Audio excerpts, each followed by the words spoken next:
வடபகுதியில் கைத்தொழிலை மேம்படுத்துவதற்கு நடவடிக்கை. காங்கேசன்துறை, அச்சுவேலி, ஆணையரவு, பரந்தன் தொழிற்சாலைகளுக்கு சென்று அமைச்சர்கள் ஆராய்வு என்பதாக செய்திருப்பதை காணலாம். இன்று தினம் வீரகேசரி பத்திரிகையுடைய முதற்பக்க புகைப்படமாகவும் செய்தி இருக்கிறது. யுத்தம் காரணமாக மூடப்பட்ட காங்கேசன்துறை சீமெந்து தொழிற்சாலை பகுதிக்கு நேற்று விஜயம் செய்த அமைச்சர்களான சுனில் ஹம்துன்னெத்தி, ராமலிங்கம் சந்திரசேகர், பிரதி அமைச்சர் ஹர்ஷன சூரிய பெருமா ஆகியோர் நிலவரம் குறித்து ஆராய்ந்த போது எடுக்கப்பட்ட புகைப்படமாக அந்த புகைப்படம் இன்று தினம் வீரகேசரி பத்திரிகையில் வந்திருக்கிறது.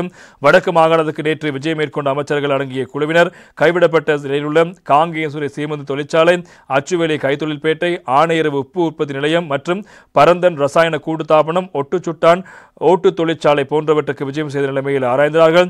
எனவே காங்கேசன்துறை சீமெந்து தொழிற்சாலைக்கு சென்ற அதன் நிலைமைகளை பார்வையிட்ட பின்னர் ஊடகங்களுக்கு அமைச்சர் சந்திரசேகர் அவர்கள் கருத்துக்களை முன்வைத்திருந்தார்.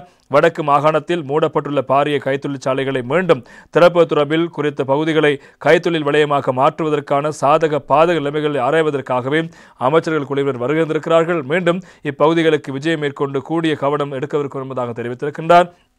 1990ஆம் ஆண்டுகளுக்கு முன்பும் எத்தகைய வியப்புடன் செயலாற்றிய கைத்தொழில்கள் இன்று கைவிடப்பட இருக்கின்றன.